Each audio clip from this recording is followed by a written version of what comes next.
ethics, philosophy, and history, of medicine of the Erasmus Medical Center.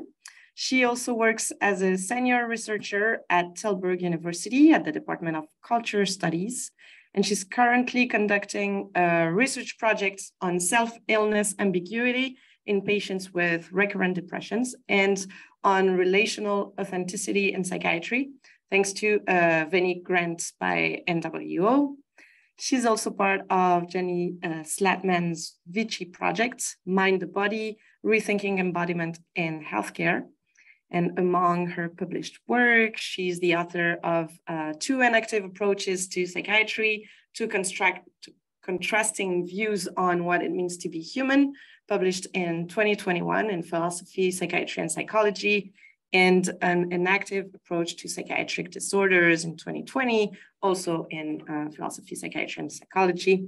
And today she's going to talk on self-illness ambiguity and self-medication ambiguity in depression, a case for relational authenticity. Thank you. Thank you very much, Sarah. And thanks for inviting me, Sarah and Annemarie. And hello, everybody. Welcome. Thanks for joining. I'm going to share my screen. Do feel free to interrupt me if you have any questions during the talk as well. So you can just unmute yourself and interrupt me. There we go. Yes, so I want to talk about this project that I'm currently conducting, and I would like to start with a quote from one of the people I interviewed, and I've used pseudonyms for everyone. So this is Claudia. Let me see that it actually works. No? Yeah, there it goes. And Claudia said, I do feel that your character or identity or whatever is very much influenced by the fact that you always have a sort of chronicle depression. For would I have been so grumpy or so critical of others if I hadn't become depressed at some point? On the other hand, you cannot peel it away. Of course, you also behave towards others because you've been bullied at high school or you tend to distrust people. You always have a certain insecurity. I have a mother who is also critical of others. So you also incorporate that. Well, you cannot blame all of that on the depression, but I do sometimes things, but I don't want to be this way. But well, that is also part of the struggle to accept who you are. Some of the elements of what she's saying we will talk to later on. And I think this very short description, this one sentence by David Karp in Is It Me or My Meds really nicely sums up the struggle that's been termed self-illness ambiguity and self-medication ambiguity. If I experience something, is it because of the illness, the medication, or is it just me? So what I want to do today is first give some examples and some thoughts on this topic and look at some work that's been done. I'll say a very short bit about how my current research relates to the enactive psychiatry stuff that I've been doing.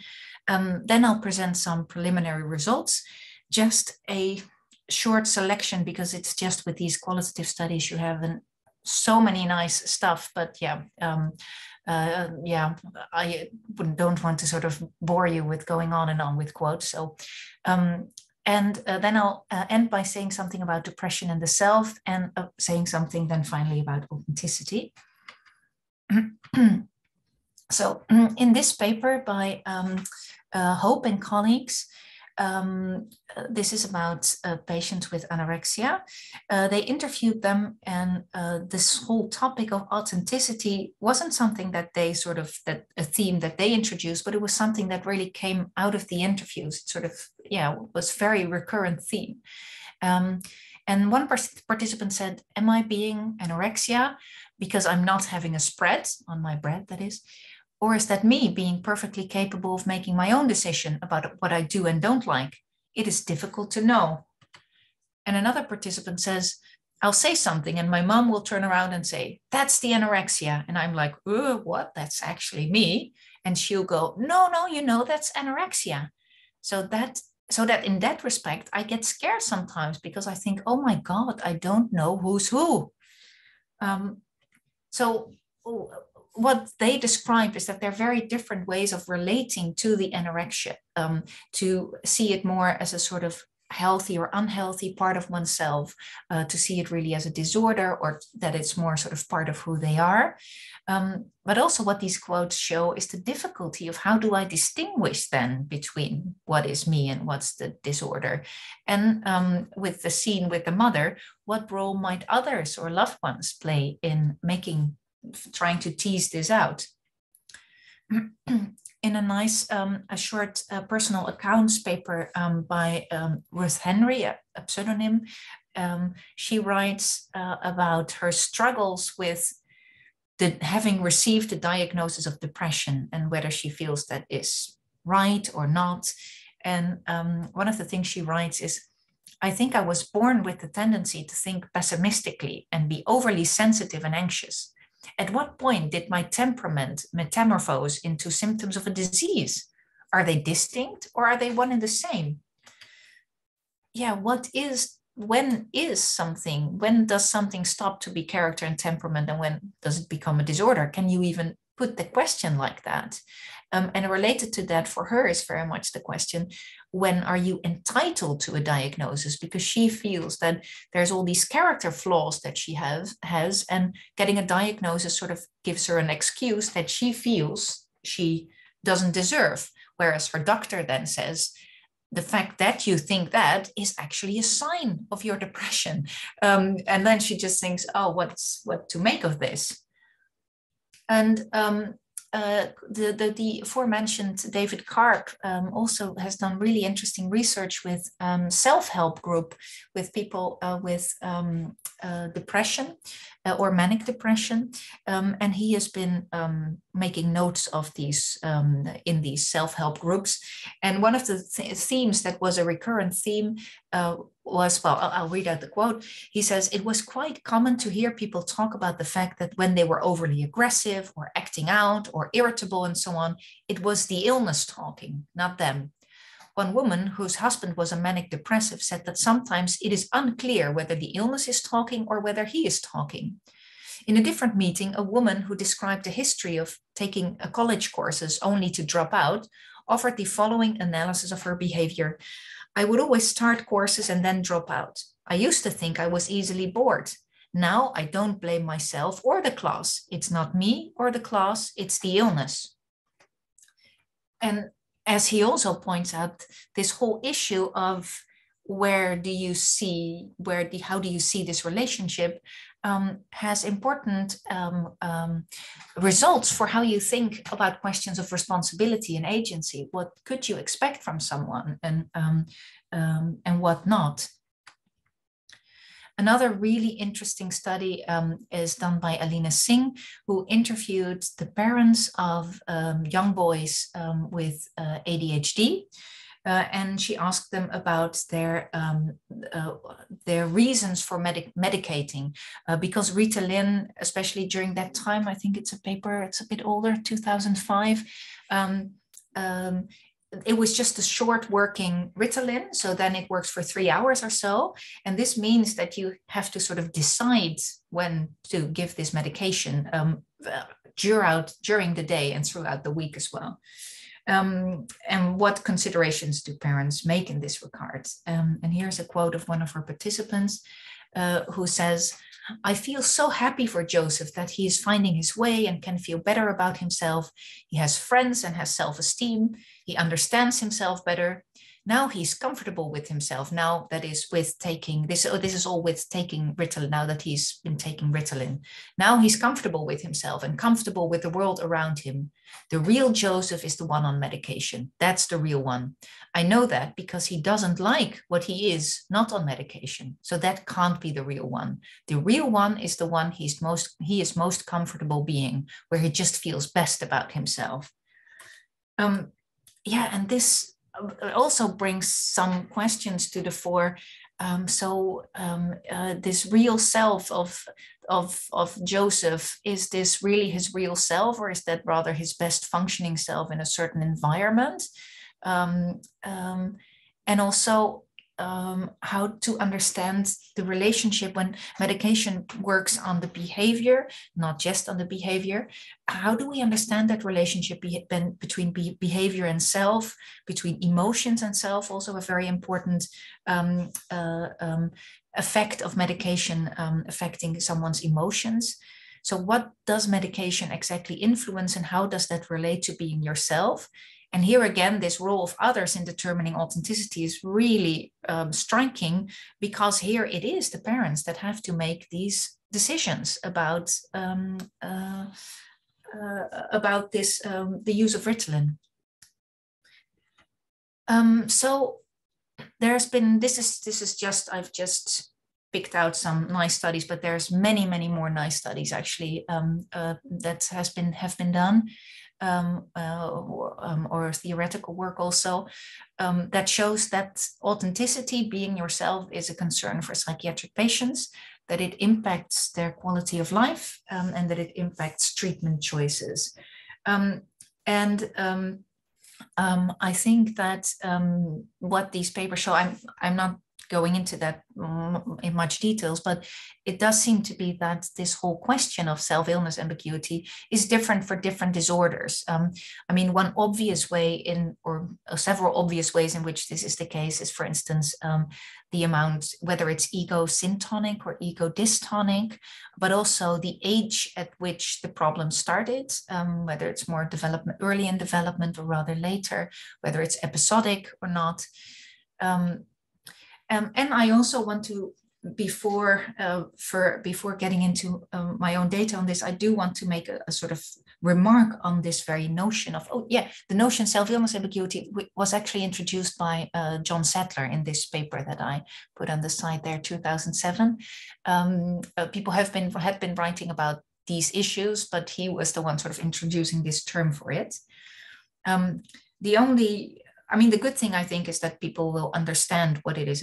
It's sort of quite clear what it is about. It also has some disadvantages, I think, that the term might sort of point towards thinking that there is a self, there is an illness, these are sort of separate entities, and there's an ambiguity between where to draw these lines, and we need to solve that. But this is actually, I think, all three of these assumptions can be questioned. And that this picture of the sort of entity of the self and the entity of the illness, and then getting clear about the boundaries, is just one of the answers, so to say, to this, one of the ways in which you can approach this phenomenon. But I think this whole self-illness ambiguity theme is rather about the more general issue: how do I relate to my problems, and how do my problems relate to me, to who I am as a person? So, for example, as came up from my interview study with the patients with the recurrent depression, there are people who see the depression, in a sense, it's part of everyone's life, because it's just, as a matter of fact, part of their lives that they have these recurrent depressions that they somehow have to deal with. So as a given that influences one's life, it's there anyway. But then there's people who rather see it like this picture that I showed before. It's a sort of sick part of me that I should try to shrink in order to become more myself. Then there's also people who really say it's part of who I am. It's sort of the other side of the coin. So this was actually the metaphor that one of the people that I spoke to, one of the participants, used, and he said, "Well, look, I'm a sensitive guy. I think a lot. Was there another? Yeah, I think those were the main things. Sort of like, I'm the sensitive, thinking guy, and my sort of propensity to get depressed is just the other side of the coin of that. So I can't have one without the other, so to say. It's just inherent in, and he was also said interested in sort of existential considerations and so on. So he felt that was really part of who he was that made him vulnerable to depression. And then there are people who really say it's even intrinsic to who I am. Like, I wouldn't know who I would be without that. Also, just to point out, these views can be dynamical, so change over time, and are often related to a view on what a mental illness is, right? Whether you see it, so this whole making it into an entity is much easier when you see it as a problem of your serotonin levels, for instance, versus if you see it as you have learned certain behavior in your upbringing. But we'll get back to that. It's not a super clear cut. Yes, very, very shortly, I just wanted to say that, point out that I think this whole issue of self-illness ambiguity is actually very relevant. You might think, well, this is sort of, yeah, this is like a secondary or even tertiary problem when you think about psychiatric disorders, but I wouldn't say so. I think this whole issue of how you relate to what happens to you, how you relate to your experiences, is actually part of part of the problem, you could say, but also can also be part of treatment, obviously. But it's not, so to say, something that's a derivative of that, but it actually, I think, plays an important role. And that's what I've been trying to do in my book on enactive psychiatry, to say you have these 4 dimensions, including this existential one, this how you relate to things. And see how all of them are, I think, indispensable for understanding psychiatric disorders, and how none of them can be understood without the other 3. Yeah, this is another point, making the same point, so that this actually can play a constitutive role even. Right, so to some preliminary results. So I've been asking, how do people with recurrent depression experience self-illness and self-medication ambiguity, and how do they deal with it? I've done in-depth interviews with patients. I will also do a focus group with their loved ones. And I aim to develop a module for psychoeducation meetings, and also to further develop this notion of relational authenticity. But today I'll just talk about this. I've interviewed 18 people so far. I've recruited them mainly through a patient organization called the Depressievereniging. This is right away a big bias, which is why I might want to recruit some more people through other means, because, well, people who are on the mailing list for a Depressievereniging, for a patient organization, they already identify, in a sense, you could say, with depression. Whereas if you look at the amount of people who actually take antidepressants, then actually a very, very minor proportion of them will be on this mailing list. Right. So there were 5 major themes of analysis, and I will only go into 2 of these themes today: self-illness ambiguity and the being yourself part. And here, when it's about self-illness ambiguity, there's all kinds of sub-themes, and I also can't discuss all of them either. So I will also focus myself and focus on this bit on the development of depression. So here's John. As John says, John is by heart, I think he is by now, he must be like almost 60-year-old man who doesn't work anymore because of his recurrent depressions. And he says, I've been very curious how my depressions have come about. And yes, that is for a very large part due to upbringing, to the family you come from. That's what he thinks. I'm sure now that my mother has been suffering from depression for years, but nobody acknowledged that at the time. The patterns that I've taught myself and the behavior that I have incorporated are now breaking me down. And yes, what is what, right? Is it something that is genetically part of you, or is it learned behavior? Is it example behavior? It is, of course, a bit of everything, but you cannot put your finger on it like that led to that. I cannot tell what is cause and what is effect. And then and then when describing the situations where he grew up in, he describes that as the eldest, you easily get the responsibility to make sure everything keeps going. Yes, so I've learned to always be self-effacing. That's what happened. And this was just a comment he made, really, having to do with his father being away for work and his mother being mentally and physically frail, and him being the eldest and so on. But this self-effacing theme, John was actually the very first person I interviewed. And I didn't yet know then, but this came up again and again. This is a quote from Hans. If every day you just feel sad or anxious or whatever, yes, and that doesn't express itself, then you become depressed. It's as simple as that. Then you think, oh, I don't want this anymore. So then, yes, what can you do? You can end it. That's one thing. You can solve it. That's another thing. You can use drugs, downers, or you can use a lot of medication. You can totally flatten yourself. You can just start taking 200 milligrams of sertraline. Then I don't feel anything anymore. But then then I exist, so to say. And I say, yes, then you exist, but somehow you also don't exist, you mean? And Hans says, yes, because I don't feel my emotions anymore. Yes, then I don't think you exist anymore. What was really remarkable, I think, in speaking to the people I spoke to, was that in very different kind of very different ways, people all had stories in which they were over responsible for others because a parent had died, or because they had been raised by a single mom, for instance. Avoiding self-expression, so grew up in families where emotions were really restricted. Really told to adjust to others, or other self-effacing kind of situations. For instance, also someone who was throughout his whole youth hiding his homosexuality from his Christian parents.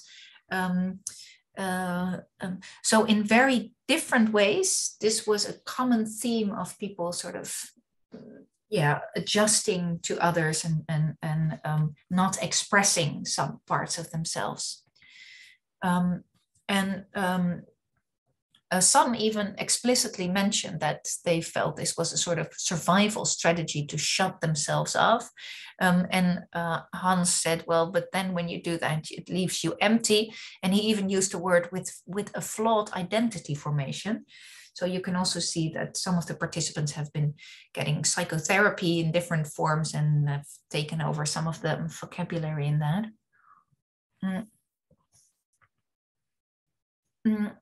A few quotes on being yourself. The same John was telling about when a depression would be ending, he would really feel it, and he would say, okay, finally I'm back again. And then I asked, well, what does that mean? And he would say, well, then I'm able again to watch the news without difficulties, to read newspapers, to just enjoy working in the garden here, to just enjoy getting to know new people. And here's Claudia on this theme. She says, I think I'm better off with my half a pill, because I've said once that I'm constantly busy with self-management then, paying attention. Oh, I don't feel well. Oh, I could say the wrong things. Oh, wait, what I feel now, should I actually be feeling that? Should I? Oh, it's the depression that produces these thoughts. Oh, then I should better not act on them.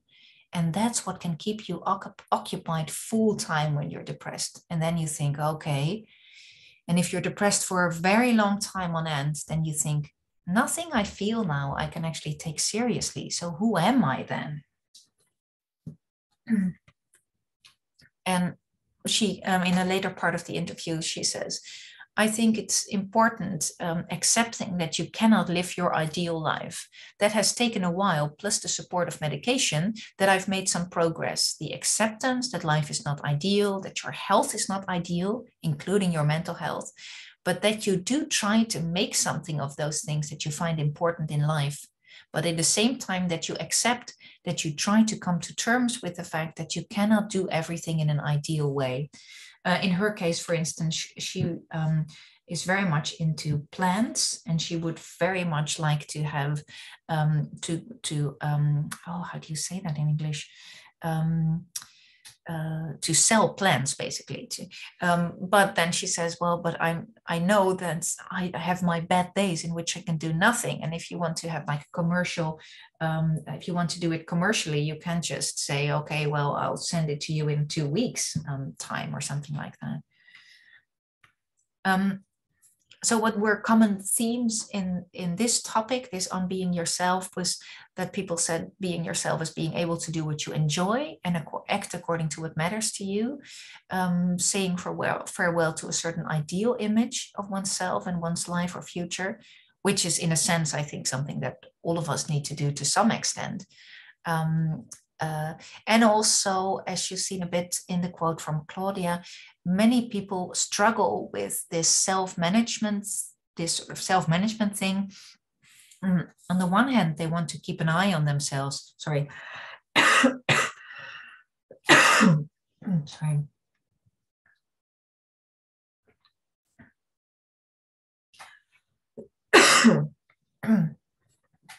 Sorry. So on the one hand, they want to sort of keep an eye on themselves, to sort of monitor themselves, to see, am I getting a lot of negative thoughts again? Am I slipping into a depression again?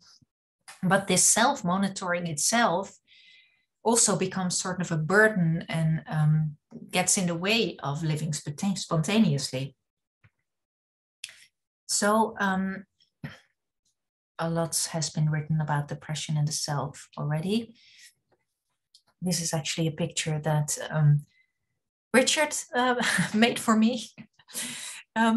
This overview of different views on psychodynamic models of how depression develops, or what depression is.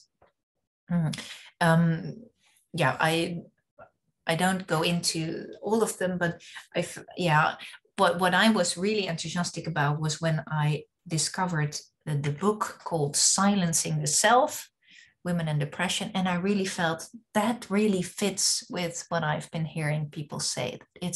That's this silencing the self is, I think, something. I mean, I've only spoken to 18 people, right? But I found it really remarkable that it was such a recurrent theme. But what she really focuses though on the situation of women, and her analysis is that women value relationships in a culture that labels that as their being dependent, so to say, or as Gilligan has written in a preface to a foreword to the follow-up of this work, Silencing the Self Across Cultures. She writes, "The exhaustion of depression reveals the energy it takes to silence the self. Girls in adolescence have to choose between having a voice and having relationships." So they really point to the gender aspect of this, and I think rightly so.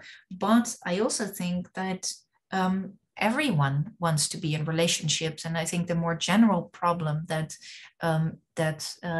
the women that Jack has spoken to point to is a balance within a relationship. But it need not be that this is always necessarily, so to say, this unbalance is in terms of a man-women. This is a drawing made by Caroline Hummels, who I try to explain what, if you think of depression as people being in relationships, and then maybe I should actually start with this. Maybe I should start with this picture.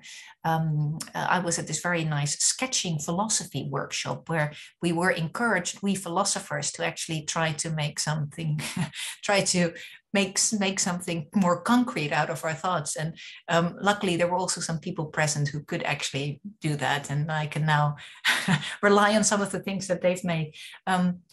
Because if you see depression, if you think of I mean, we're always in relationships and interactions with others, always. And one aspect of these relationships, I think, have to do with the amount of expression, you could say, and the amount of impression, in the sense, to what extent do you take a stand? To what extent do you adjust? And this sort of back and forth I think there should be a sort of balance between this sort of back and forth. And if this balance get lost, so if the sort of expressing yourself and actually asserting yourself and standing your ground and taking up space, if that sort of, if you continuously do that too little, you could say, and too much adjusting, too much trying to just look at the needs for what other people's needs are and put their needs first and so on, then I think at some point the sort of, there's something of yourself, you could say, sort of crumbles or something. So that's what this picture is supposed to mean, that also in the relationship, so to say, that people actually say things like, I don't even know what I want anymore. I just, it's, if you've been adjusting yourself for so long, then at some point you don't even know anymore what your own needs and concerns are. But may I ask a question? Yes, please. Yes, please. To go back to the expressive and impression, I'm curious about the impression part as well. Like, is that, because I'm thinking of, I guess in just relationship dynamics, there's this reciprocity of being able to express oneself, but also being able to be influenced by others. And is that kind of this impression aspect? Yes, thank you. Yes, that's exactly what I mean. I mean, it's right, the whole, like what Hannah de Jager and Ezekiel Di Paolo call participatory sense making. Like it's this sort of, yeah, I mean, you learn from others learn from you, but there's also this, these many ways in which someone says something, you say something, and you establish, you interact with each other in this way. But sometimes there are, I think, also situations in which the world, so to say, throws things at you. Anyway, we'll get to that later, also in terms of more of trauma. So following this an active thinking or an active approach that I find very helpful myself, you can say that you enact yourself in interaction with others, with the world, and with yourself. And you could say that depression is maybe in some sense an implosion of this interaction, that people describe it really as the, how to say that in English, the electricity, the socket being pulled out of the electricity or something like that. I don't know how to say that, but sort of like at some point it's just, it stops. Nothing works anymore. It's just, so what you see here, I think, is that depression and selfhood are much more intimately related. Sorry. Than I thought initially. Sorry. Let me take a bit of tea. Yeah. This is from a book. Oh, actually, I can show it to you. It has a really pretty cover of Nicoline Miset, who is a Dutch writer, and she writes autobiographically, sorry, also about her depression, and also very much about how she grew up and thinking of how she came to be the way she is, so to say. She has a pretty difficult relationship with her parents, and at some point she writes, "You are sort of a bonsai tree." Sorry. From the start, you are mutilated and kept small, and by the time you are released from your parents, the disfigurement they have caused is so big that you just keep yourself small, and at best you grow out in a strange, lopsided manner. So this is pretty grim version of what parents do. I have children myself, so I certainly hope not to mutilate them too much. But I do think this image or this points to something that I've been really wondering about, because in a sense, everyone is always affected by the kind of relationships they have and the upbringing they had.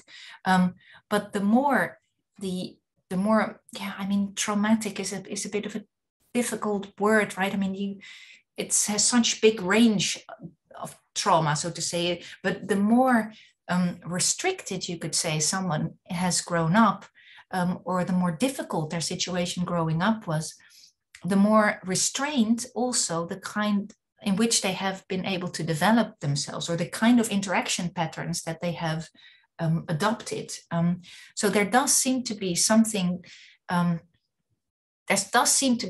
different about the interaction patterns you've acquired in a normal versus in a more dysfunctional setting. Yet at the same time, the very thought, so to say, who would I have been if I had grown up with different parents? It's sort of an impossible question for any of us to answer, because it's just so in your very, well, DNA obviously, but in your very, in yourself, so to say. I think I really need to speed up by now. So quickly a bit about authenticity.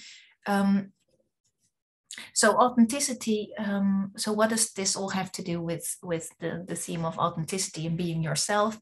Authenticity has a pretty bad name, I think, often. Being an unhealthy, egocentric, elitist hobby. On the other hand, it's being propagated as a real ethical ideal. And I think actually we should see it as not an ethical ideal, but as an ontological ideal, in the sense that most people want to be able to, or not most people, say it differently. Many people would want to be able to, on their funeral, listen to the whole "I did it my way" and claim like I did it my way. It may not have been perfect, but at least I did it my way. This is some sort of at least Western ideal, you could say. I'll very quickly go through it. So there's many theories of authenticity. I think there's three sort of main strands.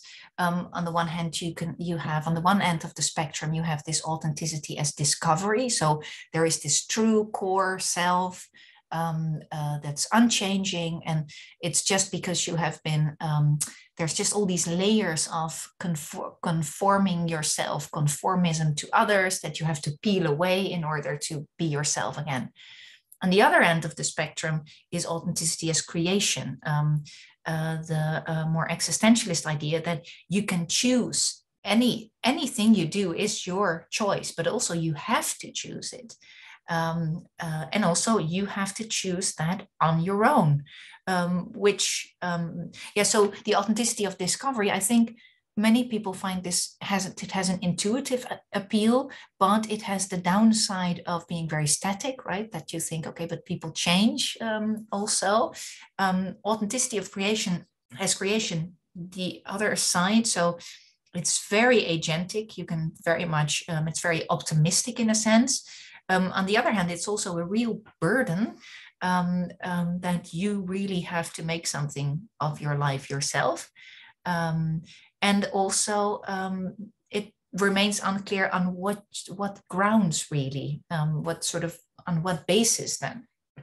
And in between is this very popular notion by Harry Frankfurt.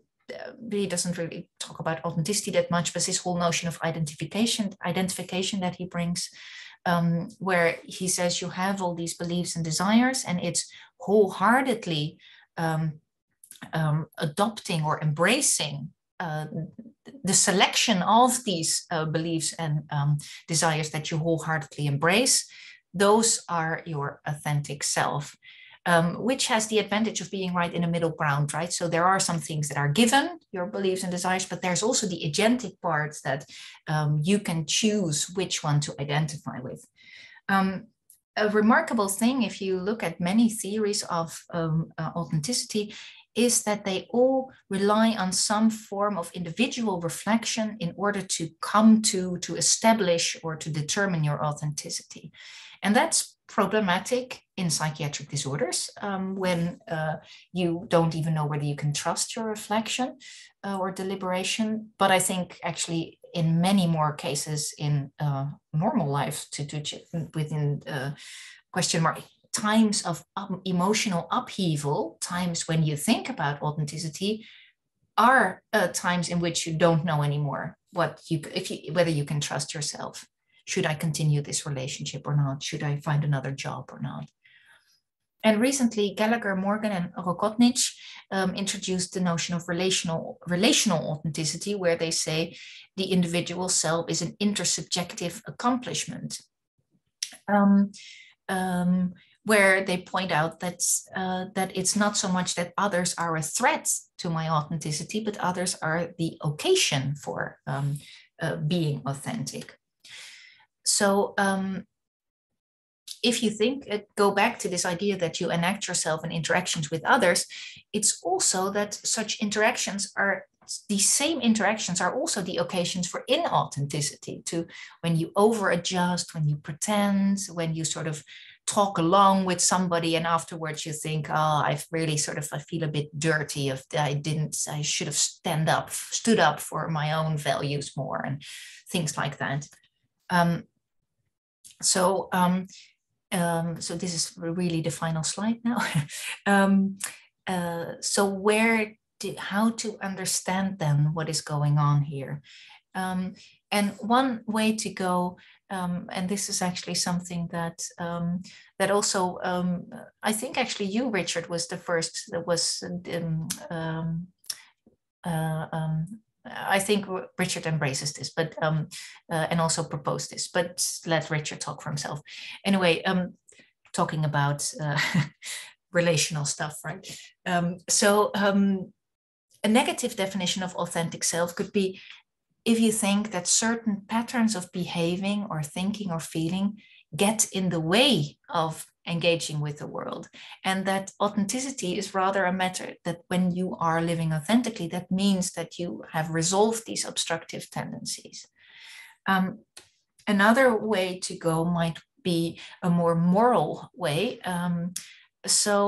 in which you can say, okay, you are a person in the world aiming to live a good life, and this aim to live a good life, your notion of the good life, induces certain boundaries, so to say. Yeah, this is a bit of an activist term, what you could call a moral viability space, the moral space in which you can still live as a good person. Okay, well, that was it. Thanks very much for your attention, and I'd be happy to discuss things further with you. Thank you very much, Sanneke. Thank you. Yeah, great. Yeah, I think we're gonna go through to the Q&A. Thank you so much for the wonderful talk. So if you have a question, you can write down in the chat that you have a question. We'll allow you to speak, or if you're not comfortable asking your question yourself, then you can also just write down in the chat that you have a question, and we're gonna ask it to Sanneke. Yes, so the first question is from Sarah Mangel. Thank you very much. I really enjoyed your talk. I wondered if you could speak a bit more about your interview methods. I saw you had one